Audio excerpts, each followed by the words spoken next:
세상은 다양한 구성원들로 존재하고 있습니다. 각기 다른 모습뿐만 아니라 각기 다른 생각으로 저마다의 삶을 살아가는 사람들이 모여서 이 세상을 구성하고 있는데요. 그렇기에 부처님께서는 사람에 맞추어 대기설법을 통해 능력에 맞는 가르침을 주셨습니다. 그 다양한 방편들이 바로 84,000 법문을 이루고 있고요. 84,000 부처님 법문만큼이나 넓고 깊은 불교 상식들, 이 시간 그런 여러분을 위해서 준비한 시간입니다. 불교의 모든 이야기가 펼쳐지는 원영 스님의 불교 대백과 과연 어떤 이야기가 펼쳐질지 기대해 주시고요. 그럼 믿음직한 원불대, 믿고 보는 원불대 출발해 보겠습니다.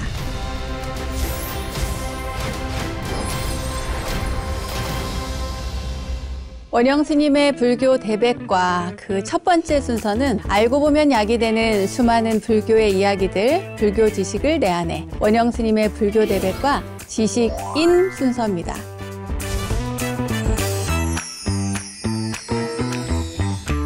우리가 사는 지구별에는 다양한 종교들이 있습니다. 그 가운데는 불교라는 종교를 가진 나라들도 아주 많은데요. 이 아름다운 지구별에 있는 불교들을 정리해드리는 시간, 지구별의 불교들이라는 주제를 정해봤습니다. 우선 인도에서 발생한 불교는 동서남북 사방으로 퍼져나갔습니다. 서쪽으로 간 불교는 헬레니즘 문화에 막혀서 깊이 뿌리내리지 못한 반면에 동북쪽, 남쪽으로 간 불교는 더욱 크게 확산이 되었죠. 인도의 동쪽이라고 할 수 있는 중국, 한국, 일본 이렇게 퍼져나간 불교는 자연 환경이나 또 현지의 민간 신앙과 습합이 되어서 자리를 잡게 되었고요. 또 동남쪽으로 퍼져간 불교는 초기 불교의 원형을 많이 간직하면서 불교의 그 맥을 이어오고 있습니다. 그럼 스리랑카, 태국, 미얀마, 라오스, 캄보디아, 베트남 등 동남아시아의 불교 국가들을 좀 살펴볼까요?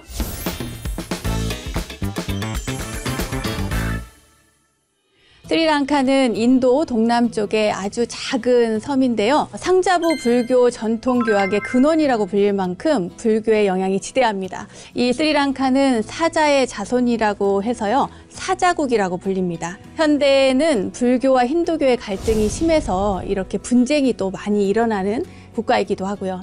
1972년 스리랑카라는 국명으로 이름이 바뀌었는데 이 스리랑카는 그 싱할라의 독립, 자립, 그리고 불교의 근본 정신으로 돌아가자는 의미에서 스리랑카라고 불리게 되었습니다. 다음은 태국입니다. 태국은 전 국민의 95%가 불교를 믿는 국가죠. 대표적인 불교 국가로 알려져 있습니다. 태국 사람들은요, 인생의 모든 의례가 불교식으로 진행이 돼요. 출생에서부터 시작해서 성장하고 결혼하고 마지막에 죽어서 장례를 치르는 것까지 일생의 전체적인 의례가 전부 불교식으로 진행이 됩니다. 그 태국에 가보신 분들은 아시겠지만 아침에 스님들의 탁발하는 모습을 보실 수가 있을 거예요. 거기 쭉 길에 나와서 스님들께 또 공양을 올림으로써 태국 사람들은 하루 일과를 시작합니다. 자, 그럼 태국에는 사원이 몇 개나 될까요? 태국에는 무려 3만 개나 되는 사원이 있는데 그 사원을 왓이라고 부릅니다. 대표적인 왓은 에메랄드 사원이라고 부르는 왓 프라케오가 있습니다. 태국에 가신 분들 또 앞으로 가실 분들 꼭 기억하시고요. 한번 꼭 참배해 보시기 바랍니다. 태국에는요, 굉장히 중요한 그리고 다른 나라에 없는 그런 특징이 있어요. 태국의 남성들은 일생에 꼭 한 번 출가를 합니다. 너무나 좋은 제도라고 생각이 되는데 이것을 부원앗이라고 불러요. 이 부원앗은 일생 동안 딱 한 번 출가를 해서 적어도 3개월 동안은 승려로서 생활을 하는 그런 제도입니다. 괜찮죠, 여러분? 우리나라에도 도입되면 어떨까? 큰일 날려나? 그 다음에는 미얀마 불교입니다. 미얀마는 태국 다음으로 불교도가 많죠. 무려 85% 이상의 불교도가 있습니다. 요즘에 정치적으로 아주 혼란을 겪고 있어서 좀 안타까운 마음이 들긴 하는데요. 현재 미얀마 불교는 총 9개입니다. 크게 두 개 종파만 소개를 해드리겠습니다. 가장 큰 종파는요, 무려 80%를 가지고 있는 수단마파입니다. 수단마파 기억해 두세요. 그리고 두 번째로 큰 종파는 쇠진파라고 해서요, 9% 정도 차지하고 있습니다. 제가 제일 관심이 가는 부분은 이 부분입니다. 1980년대 이후부터요, 틸리신이라고 하는 여성 출가자가 점점 늘어나고 있대요. 굉장히 좋은 현상이죠. 다음은 베트남 불교입니다. 인구의 70% 이상이 불교를 믿는데요. 네, 이 동남아시아에 속해져 있거든요. 베트남 가보신 분들 많이 아시겠지만. 그런데 이 베트남은 특이하게도 한자 문화권에 속합니다. 동남아시아 국가, 앞서서 제가 말씀드린 여러 국가들이 인도화된 나라라고 한다면 이 베트남은 오히려 중국화된 나라라고 볼 수가 있어요. 절에서 연불 할 때, 반야심경 할 때 마하, 반야, 바람일다심 이렇게 하잖아요. 그런 것처럼 베트남식으로 한자음을 독송하는 게 있습니다. 그걸 뭐라고 하냐면 한월음이라고 해요. 그런 식으로 해서 한자를 그 베트남식으로 이렇게 독송을 하죠. 그 소리도 아주 좋답니다. 베트남에는 대승불교가 또 성행을 하고 있어요. 동남아시아 불교라고 해서 전부 초기 불교라고 생각을 하시면 안 됩니다. 베트남에는 대승불교가 있고요. 그 유명한 틱나탄 스님께서 바로 베트남 출신이십니다. 그리고 이 백중, 그러니까 우란분절을 보내는데 베트남의 어버이날로 불릴 정도로 아주 중요한 날이라고 합니다. 다음은 캄보디아 불교에 대해서 소개를 해드릴게요. 전체 인구의 대다수가 테라바다 불교, 그러니까 상자부 불교를 믿는 나라입니다. 캄보디아는 처음 인도에서 힌두교랑 대승불교가 같이 유입이 됐어요. 이게 혼재되어 있습니다. 힌두교랑 불교가 섞여 있어요. 그걸 대표적으로 볼 수 있는 곳이 바로 앙코르와트입니다. 세계 문화유산이기도 한 앙코르와트. 그런데 이 앙코르와트는 절이 아니에요. 어디냐면 힌두 사원입니다. 여기에 가보면 관세음 보살님의 얼굴이 새겨진 돌탑이 있어요. 그것도 사방으로 이렇게 새겨져 있답니다. 자야바르만 7세가 이 앙코르와트를 지었는데 그 왕조는 전부 힌두교를 믿었지만 이 자야바르만 7세만큼은 불교 신자였대요. 이 불교 신자인 왕이 앙코르와트를 만들 때 그렇게 관세음 보살님을 새겨 넣게 되었답니다. 여기서 잠깐 재밌는 이야기를 하나 해드릴게요. 여행 갔다 오신 분들도 많이 아실 텐데요. 동남아시아 불교 국가에서는 우안거, 그러니까 저희로 치면 하안거죠. 여름 안거, 비가 많이 내리는 시기를 안거로 보내는 그 시기가 끝난 다음에 불교 축제를 하게 되는데요. 그것이 바로 까턴입니다. 크메르어로 까턴이라고 하고요. 빨리어로 하면 까티나라고 합니다. 스님들께 옷을, 법복을 공양 올리고요. 그리고 많은 사람들에게 나누는 보시행을 하는 불교 축제인 셈이죠. 그리고 여기에서 나온 재원으로 학교도 짓고 병원도 짓고요. 어려운 이웃들을 위해서 재원을 사용을 하게 됩니다.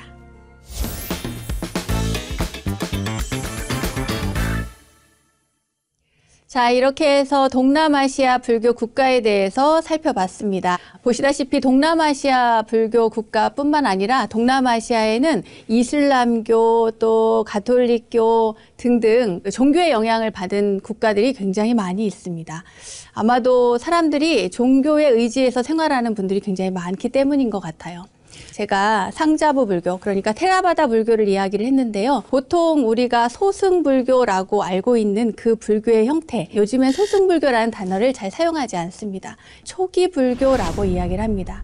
다만 이제 학자들이나 전래되어 온 이야기들에 의하면 옛날에는 상자부 불교 그리고 대중부 불교 이렇게 크게 두 가지로 형태가 나누어져 있었는데 이 상자부 불교와 또 대중부 불교의 모습을 각각 다 가지고 있는 동남아시아 불교를 우리가 살펴봤기 때문에 여기서 잠깐 설명을 하고 넘어가겠습니다. 상자부 불교, 그러니까 테라바다 불교라고 불리는 이 불교는 초기 불교 형태를 가지고 있고요. 그 옛날에 부처님이 열반에 드신 이후에 서로 다툼이 생기면서 마음이 갈라지고 또 스님들이 분열하게 되는데 상자부 불교는 불교의 전통을 이어가면서 조금 더 예스럽게 전통 그대로 살아가자. 단적으로 표현하자면 승려가 직접 돈을 받는 행위라든가 이런 것들은 하지 말자. 이것에 근거해서 전통을 주장하는 불교. 그때 당시에 보기에는 보수파에 해당이 된다고 보시면 되겠습니다. 또 반면에 대중부 불교는 그렇지 않다. 시대가 변화였다. 바뀌어야 된다. 이렇게 생각을 해서요.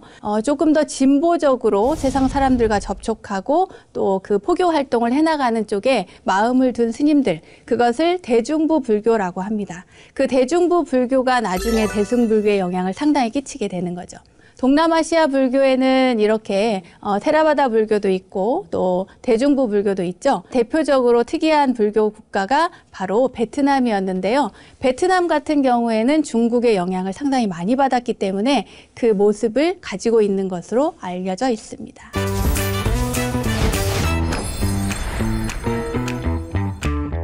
네, 이렇게 해서 지금까지 동남아시아 불교 국가에 대해서 설명을 해드렸습니다. 자, 그럼 북동쪽, 그러니까 동쪽으로 간 불교는 어떻게 되었을까요? 동쪽으로 간 불교는 또 중국, 한국, 일본 이렇게 영향을 많이 끼치게 되는데 거기 가기 전에요. 원래 부처님의 모습은 어떠했을까? 부처님 당시의 가르침과 부처님의 생애를 우리가 또 살펴보지 않을 수가 없겠죠? 그래서 준비했습니다. 부처님의 생애와 또 부처님의 가르침에 대한 이야기인데요. 팔상성도를 중심으로 이야기를 전개해 볼까 합니다. 여러분들 팔상성도 절에 가면 벽화에 많이 나와 있습니다. 이렇게 쭉 한번 둘러보세요. 아, 저 그림이 뭐지? 이렇게 궁금한 점이 있으면 사찰 스님께 꼭 한번 여쭤보시고요. 오늘 그 팔상성도에 대해서 말씀을 드리도록 하겠습니다.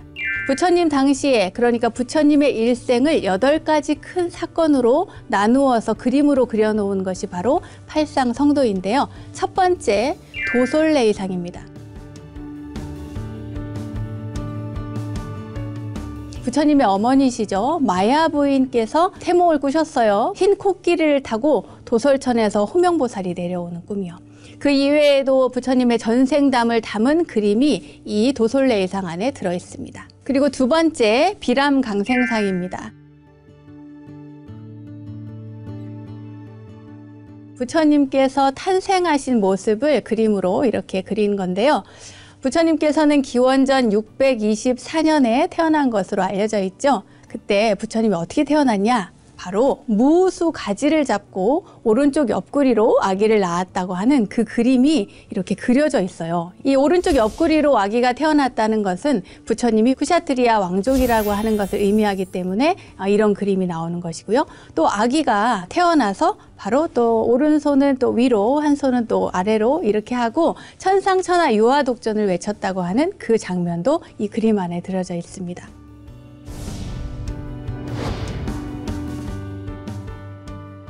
부처님의 이름이 여러분 뭐죠? 뭐죠? 뭐라고요? 다들 아시죠? 네. 고타마 시달타입니다. 고타마 시달타의 이 시다르타라고 하는 이름은 모든 목적을 달성한 사람이라고 하는 의미입니다. 이 석가족의 사람들은요, 대부분 다 태양의 후예라고 하는 의미를 담고 있어서 이 사람도 그렇게 불렸대요. 태양의 후예. 이번엔 세 번째입니다. 세 번째 그림은요, 사문유관상입니다. 이 그림은 굉장히 중요한 그림이에요. 왜냐하면 부처님께서 발심해서 출가를 하게 된 계기, 그 동기가 이 그림 안에 담겨져 있기 때문입니다. 부처님은 태어나자마자 어머님이 돌아가셨죠. 마야 부인이 돌아가셨기 때문에 아마도 그 성장 과정에서 이 죽음에 대한 그런 의문이 항상 마음에 있지 않았을까 그런 생각이 듭니다.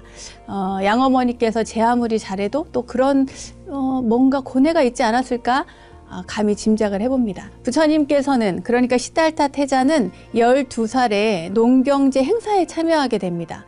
왜냐하면 그때 당시에는 전부 농사를 지었는데요. 왕이 직접 밭에 나가서 이렇게 첫 삽을 떠야만 농사가 시작이 됐대요. 그래서 아버지인 정반왕을 따라서 어린 시달타 태자가 함께 밭에 나가게 되죠. 근데 밭에 나가서 이렇게 보니까 사람들이 땀을 흘리면서 일을 하는 거예요. 아, 사람은 또 저렇게 일을 하는 사람도 있구나. 나 같은 사람도 있고 왜 신분이 다를까? 이런 의심을 하게 되죠. 시달타 태자는 그 의심 때문에 이렇게 갸우뚱하고 있는데 그때 밭을 일구거든요. 밭을 일구는데 그 삽에 그 흙이 떠져 나왔을 때 그 끝에 벌레가 한 마리 있었어요. 근데 그 벌레를 이렇게 쳐다보고 있는데 갑자기 하늘에서 새가 막 날아오더니 그 벌레를 탁 낚아채고 하늘로 날아갑니다. 그 모습을 보고 이 어린 태자가 12살의 태자가 너무 충격을 받는 거예요. 저 새는 분명 먹을 게 필요해서 그 벌레를 잡아먹었을 텐데 도대체 왜 자신의 생명을 유지하기 위해서 저렇게 약한 것을 잡아먹을까? 이 약육강식에 대한 생각이 들게 되는 거죠. 이렇게 해서 이어진 고뇌가 드디어 결정적인 장면을 만나게 되는데요. 그것이 바로 뭐냐면 사문유관, 4곳 성문 밖에서 부처님께서 이 생로병사를 보게 됩니다. 바로 첫 번째 동문에서 노인을 보게 돼요. 노인, 그러니까 늙음을 보게 되죠. 왜 저렇게 늙는 사람이 있지? 나는 이렇게 젊고 또 주변에 아름다운 시녀들도 굉장히 많고 한데 이렇게 고개를 갸우뚱거리면서 인간은 누구나 늙는 것일까? 이런 생각을 하게 됩니다. 그리고 어느 날 또 남문 밖에 나가서 이번에는 아픈 사람을 보게 돼요. 아, 저렇게 아플 수 있구나. 이 병고의 고통을 직접 눈으로 목격을 하게 되죠. 그리고 세 번째, 서쪽문에 갔는데 문 밖에 갑자기 주군이 장례 행렬인 거예요. 어느 행렬이 지나가니까 저게 뭐냐라고 물었어요. 그랬더니 사람이 죽어서 장례를 하는 행렬입니다. 이렇게 하고 죽음에 대한 이야기를 해줘요. 늙음과 병듦과 죽음에 대한 것을 이 고뇌하기 시작한 이 태자의 머리가 아마 깨질도록 아팠을 겁니다. 그런데 어느 날 북문 밖에서 너무나 초연하고 평온하고 또 아름다운 수행자, 겉으로는 굉장히 그 허들의 옷을 입고 있지만 너무나 평온하고 고요하게 걷는 수행자를 보면서 부처님께서 저런 사람이 있구나, 저런 삶도 있구나, 이렇게 생각을 하게 돼요. 그래서 그 사문을 보고 드디어 출가를 결심을 하게 되죠. 이게 바로 사문유관상입니다.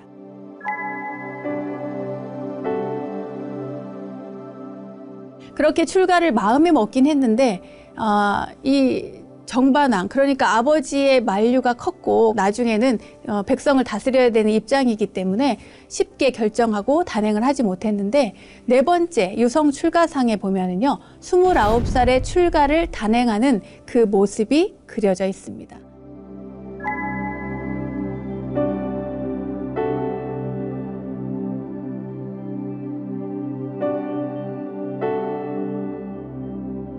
자, 그러면 5번째 넘어가겠습니다. 설산수도상이에요. 설산수도상은 말 그대로 설산에서 부처님께서 수행을 하는 그 모습을 담은 그림입니다. 부처님은 출가하셔서요, 스스로 머리를 자르고 그리고 숲으로 들어가죠. 이 숲에서 부처님은 여러 스승들을 찾아다니면서 수행을 합니다. 그런데 너무 수행을 잘하셔서요, 그 스승의 경지에 금방 이르게 되는 거예요. 누가 뭘 가르쳐주면, 진짜 하나를 가르쳐주면 열을 아는 그런 부처님이셨기 때문에 금방 그 경지가 높아졌어요. 그 스승들이 그냥 나랑 살자, 여기서 그 교단을 이루고 살면 어떻겠냐, 이런 이야기를 했는데도 부처님은 그것을 다 뿌리치고 홀로 수행에 나섭니다. 이 설산에 들어가서 수행을 하게 되시거든요. 그 설산에서 부처님은 6년간 고행을 하십니다.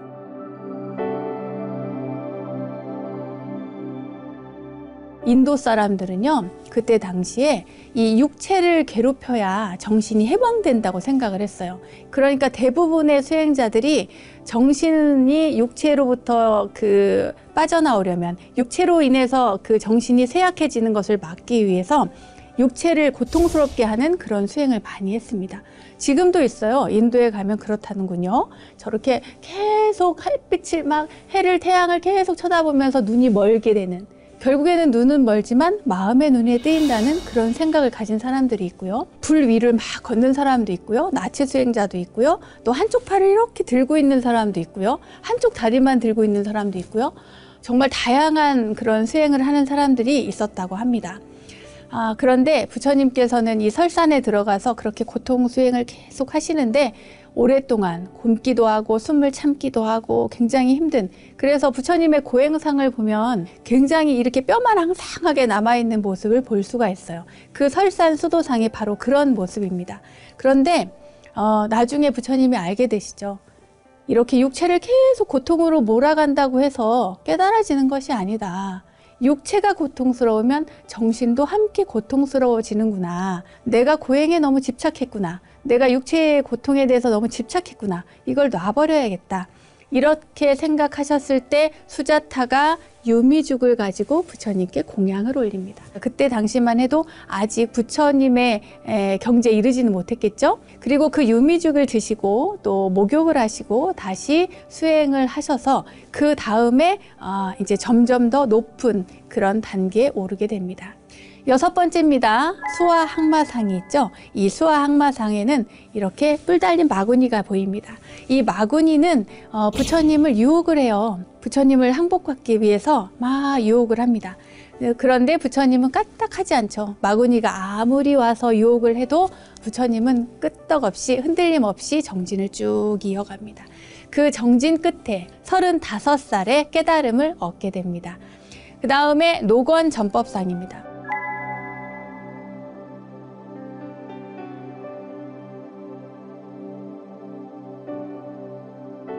깨달음을 얻은 부처님께서 고민을 해요. 이런 심오한 경지를 내가 이야기해 준다고 해서 누가 알까? 누가 할까? 이렇게 생각을 하시죠. 그런 때 범천이 내려와서 부처님께 청합니다. 누군가는 알게 될 겁니다. 부처님께서 말씀만 해주시면 누군가는, 인연이 있는 그 누군가는 알고 이해하게 될 것입니다. 라고 부처님을 설득을 해요. 그래서 부처님께서 드디어 결심을 하게 되죠. 그리고 설법을 하기 위해서 길을 떠납니다. 맨발로 그 먼 길을 가요. 어디를 가느냐? 부처님께서 함께 수행하던 5명의 수행자들이 있었거든요. 그 수행자들을 찾아서 부처님께서 그곳으로 갑니다. 예전에 당신이 배웠던 그 스승들을 찾아가 볼까 해도 생각을 했는데 그 스승들은 이제 이 세상에 계시지 않았던 거예요. 이미 돌아가셔가지고. 그래서 녹야원에 가서 설법을 하시고요. 무려 45년간 부처님께서 설법을 하는 그 첫 번째 설법의 순간, 그 순간이 이 그림 안에 담겨져 있습니다. 그렇게 오랜 시간을 설법을 하시고 나서요, 부처님께서는 드디어 열반에 드시죠. 80세가 되었을 때 부처님께서 열반에 드시는데 바로 쌍림 열반상입니다. 어디 근사한 궁전에 가서 돌아가셔도 될 텐데, 열반에 드셔도 될 텐데 부처님께서는 거리에서 돌아가셨어요. 이렇게 쌍으로 세워져 있는 사라쌍수나무, 사라수나무 아래에서 부처님께서 열반에 드십니다. 자신을 의지하고 법을 의지해서 부지런히 정진하라는 그런 말씀을 남기시고 부처님께서는 열반에 드십니다. 그런데 열반에 드신 것으로 끝나지 않고요. 이 그림에는 아주 유명한 그림이 있는데요. 이 나무를 이렇게 쌓아서 화장을 하려고 했는데 거기 아무리 불을 붙여도 불이 안 붙더랍니다. 그래서 사람들이 다들 이상하다. 왜 부처님이 이렇게 불이 안 붙을까? 나무는 다 마르고 잘 탈 텐데 했는데 좀 기다리니까 가섭존자가 오게 된 거예요. 마하가섭이 와서 그 관을 붙잡고 통곡을 하니까 부처님이 관 밖으로 발을 이렇게 내밀었다 그래요. 내가 네가 온 것을 안다. 그래서 이것을 곽시쌍부라고 합니다. 그렇게 가섭존자가 참석한 다음에 불을 붙이니까 그제서야 불이 붙었대요. 이러한 모습들이 다 담겨져 있는 그림이 바로 쌍림 열반상입니다. 부처님의 일생에 대한 이야기를 8가지 중요한 장면으로 나누어서 팔상 성도를 중심으로 살펴봤습니다.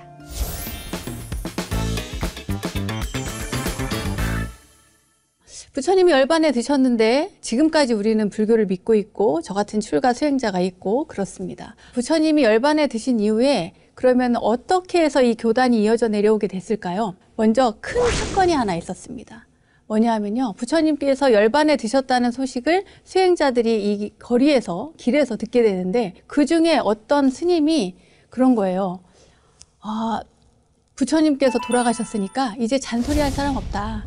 우리 이제 누가 간섭할 사람도 없고 우리 하고 싶은 대로 하고 살면 되지 않겠냐. 부처님이 돌아가셨으니까 이제 우리를 간섭할 사람이 없다. 하고 싶은 대로 살면 된다. 우리가 하기 싫은 건 안 하면 되고 우리가 하고 싶으면 하고 이렇게 살면 되지 않겠나. 이런 이야기를 하게 돼요. 정말 망언을 하게 된 거죠. 그때 누가 있었냐면 그 자리에 마하가섭, 그러니까 가섭존자가 있었습니다. 그 얘기를 듣고 가섭존자가 너무 충격을 받은 거예요. 세상에 부처님께서 이렇게 돌아가셨는데 저런 이야기가 나오다니 큰일이구나. 부처님의 법을 우리가 결집을 해야겠구나. 이런 생각을 하게 돼요. 그래서 부처님이 돌아가신 인멸 직후에 말하자면 첫 번째 결집이 생깁니다. 이 결집이라고 하는 건요, 그렇다고 해서 지금처럼 경전을 만든 게 아니에요. 부처님 당시에는 문자 자체가 없었습니다. 글자 자체가 없었어요. 그럼 대신 어떻게 할 것인가? 부처님의 말씀을 기억하고 떠올려서 모두가 맞는가 확인을 한 다음에 그것이 맞으면 이것은 부처님의 말씀이다 하고 모두가 암송을 하는 그런 거였어요. 한 스님이 이렇게 부처님의 우리 이제 간섭 안 받아도 돼. 우리 멋대로 살면 돼. 너무 좋아. 이런 생각을 하는 스님이 있었기 때문에 가장 먼저 유를 결집을 하게 됩니다. 유를 암송을 하게 되는 거죠. 그때 우빨리라고 하는 스님이 있었어요. 우리가 잘 알고 있는 우빨리 존자죠. 이 우빨리 존자가 유를 굉장히 잘 아셔서 경전에 보면요, 부처님 곁에서 일부러 이렇게 물어서 유래 이러이러한 것이 있는데 부처님 그때는 그렇게 말씀하셨고 지금 이렇게 말씀하시는데 어떤 게 맞습니까? 이렇게 늘 확인하고 유를 잘 알았다고 그래요. 그래서 우빨리 존자에게 유를 암송을 하게 합니다. 그리고 그 자리에 500명의 아라한, 500명의 비구들이 참석을 해서 그것이 맞으면 침묵으로써, 그것이 이상하다, 그렇지 않은데 하면 이의 제기를 하고 발언을 하죠. 그렇게 해서 모두가 침묵으로 동의를 하면, 인정을 하면 그것이 확인이 되고 결집이 됩니다. 이렇게 해서 제일 먼저 만들어진 것이 바로 율이에요, 율. 여러분들 경이라고 생각하시면 안 돼요. 논도 아니에요. 율입니다, 율. 그 다음에 한 것이 바로 아난존자가 암송을 하고 부처님의 당시의 이야기들을 엮어서, 그러니까 모두가 확인하는 그 절차를 거쳐서 결집이 된 것이 바로 경입니다. 그러면은 논은요? 라고 궁금해 하시는 분들 있죠? 논은, 이때는 논을 결집을 하지 않았어요. 논이라고 하는 것은 부처님의 말씀, 부처님의 경전에 대하여 그것에 대한 해석, 각각의 해석이 다르기 때문에 그 해석을 저술한 것이 논서이기 때문에 경률론 3장 가운데 율과 경이 이때 첫 번째 결집에서 결집이 됐다라고 여러분들 기억을 하시면 되겠습니다. 자, 그 다음에 두 번째 결집입니다. 두 번째 결집은 부처님께서 열반에 드신 후 한 100년 정도 지난 다음에 일어난 사건인데요. 부처님께서 인멸에 드신 다음에 시간이 쭉 흘러서 그때 당시만 해도 거의 농사죠. 뭐 이때도 농사일 겁니다. 농경제인데 대신에 이때는 상업이 발달하기 시작을 해요. 이 조그만 국가들이 엄청 많았던 그 인도 당시에는 국가와 국가가 아주 작은 국가들이 이렇게 밀접하게 붙어져 있으니까 서로 국가 간의 교육도 굉장히 많이 일어나고요. 또 상업도 굉장히 많이 발달을 하게 되죠. 그리고 중요한 건 화폐가 생긴 겁니다. 옛날에는 물물교환으로 이렇게 뭔가 갖다 주면 또 얻어오고 이런 거였는데 이 부처님께서 인멸하신 후 한 100년쯤 지나면 화폐라는 게 생겨요. 그래서 돈을 주고 물건을 살 수가 있는 것이죠. 그러니까 시장에서 이렇게 장사를 하는 사람들도 저기 수행자한테, 출가자에게 뭔가 공양을 올리고 싶은데 맨날 물건으로 갖다 주는 게 번거로운 거예요. 그러니까 돈을 드리고 싶은 거야. 스님, 내가 돈을 드리면 스님이 필요한 걸 구매해서 쓰십시오. 이렇게 이야기하는 상인들이 생겨나게 된 거죠. 그래서 스님들은 고민을 하다가, 왜냐하면 화폐를 받으면 안 되거든요. 직접 받으면 안 됐어요. 부처님 당시에도 그렇고 화폐를 받게 되면 뭔가 그 이후죠. 그 직후에는 그 화폐를 받게 되면 그걸 내다가 버리는 사람이 있었어요. 이때도 그랬어요. 이때도 화폐를 받으면 그것을 모아서 내다가 버리는 그런 소임자가 있을 정도로 화폐를 이렇게 모아두지 않았습니다. 그런데 세상 사람들은 어때요? 불편하거든요. 부처님을 따르는 이 출가 수행자들에게 공양을 올리고 싶은데 매번 그걸 사다가 뭐가 필요한지도 모르는데 갖다 주기가 쉽지가 않았던 거예요. 그래서 이렇게 돈을 들였는데 그 화폐를 직접 손으로 받을 수는 없으니까 머리를 쓴 거죠. 항아리에 물을 담근 항아리를 놓고 거기에다가 화폐를 담으라고 그랬어요. 그래가지고 그 돈을 갖고 스님이 직접 건진 것도 아니고요. 다른 사람을 통해서 그걸 가지고 다른 물건, 뭔가 필요하다 이러면 예를 들어서 우유가 먹고 싶다 또는 우유가 필요하다 이럴 때 우유가 필요하다라는 말을 하면 안 돼요.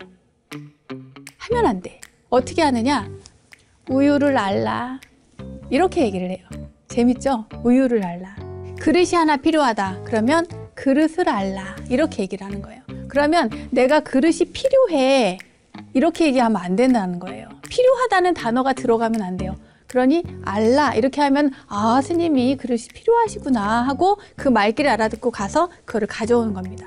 이 제2 결집은 이렇게 화폐에 얽힌 이야기들이거든요. 이 화폐를 받는 모습을 외부의 스님이 와서 보고 너무 놀란 거예요. 부처님은 절대로 이런 걸 받지 말라고 했는데 그걸 직접 받고 있는 그런 스님들을 보니까 이러면 안 된다. 이래서 주변에 있는 비구 스님들을 다 청합니다. 그래서 700명의 그 비구 스님들이 모여요. 이 결집을 하게 되죠. 이 율이 맞는지 틀리는지, 돈을 받는지 안 받는지 이거에 대해서 회의를 하고요. 그렇게 해서 율을 다시 한번 점검을 하는 그런 계기가 됩니다. 이것이 바로 제2 결집이에요. 부처님이 열반에 드신 후 100년이 지난 다음에 일어난 일입니다. 비사리성, 그러니까 외샬리라고 하는 성에서 일어났기 때문에 외샬리 결집이라고도 합니다. 세 번째 결집이 있어요. 1차, 2차, 3차 결집. 세 번째 결집은 불멸 후 300년이 지난 다음에 일어난 건데요. 굉장히 유명한 아쇼카 왕, 그러니까 아소카라고도 하고 아쇼카라고도 하는데요. 어쨌든 이 아소카 왕 시대에 일어납니다. 이 아소카 왕이라고 하는 왕이 굉장히 그 유명한 왕이고 역사 중에서도 굉장히 중요한 위치를 차지합니다. 왜냐하면 이 아소카 왕에 의해서 불교가 주변 국가로 많이 퍼지고 또 불교를 중심으로 정치하고 불교를 중심으로 국가를 세운 그런 왕이기 때문이죠. 그런데 처음부터 아소카 왕이 그런 건 아니었어요. 아소카 왕은 무려 형제가 어마어마하게 많았는데 99명의 왕자를 그렇게 죽이고 그리고 왕의 자리에 오르게 되었습니다.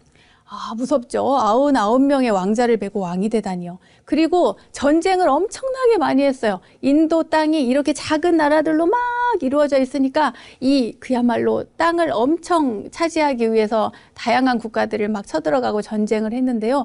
이 아소카 왕이 죽인 그 전쟁터에서 죽인 사람만 해도 무려 10만 명이래요.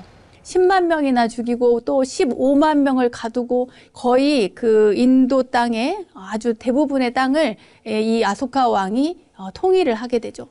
그래서 드디어 승리를 했는데 10만 명이나 죽이고 99명의 형제들을 죽이고 또 15만 명을 가두고 그런 다음에 승리를 얻은 이 아소카 왕이 굉장히 기분이 좋을 줄 알았는데 승리를 하고 나서 생각을 해보니까 너무 후회스러운 거예요. 왜 그랬지? 너무 비극이고 누구는 그러니까 길거리에 막 우는 그 아이를 보고 아버지를 잃은 아이를 보고요. 또 남편을 잃은 여자를 아내를 보고요.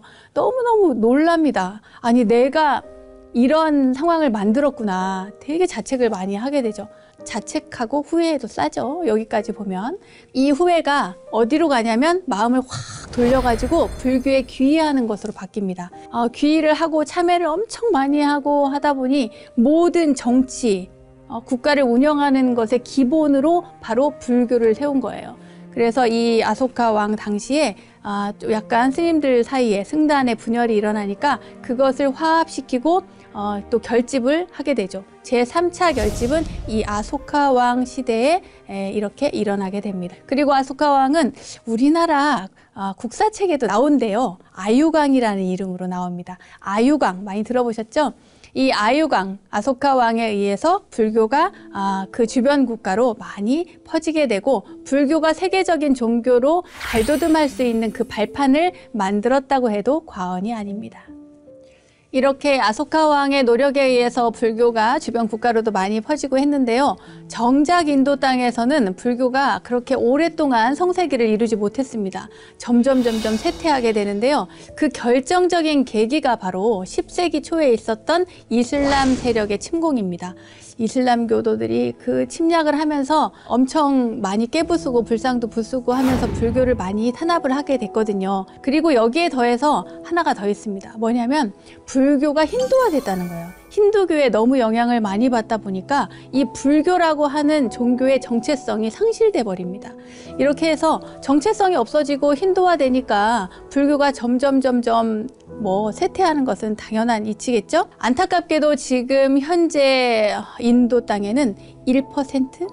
많아봐야 2% 정도의 불교도가 있을 뿐입니다. 굉장히 안타까운 현실인데요. 그럼에도 불구하고 전 세계적으로는 불교를 믿고 또 부처님의 가르침을 따르는 많은 사람들이 존재하고 있다는 사실 잊지 마시기 바랍니다.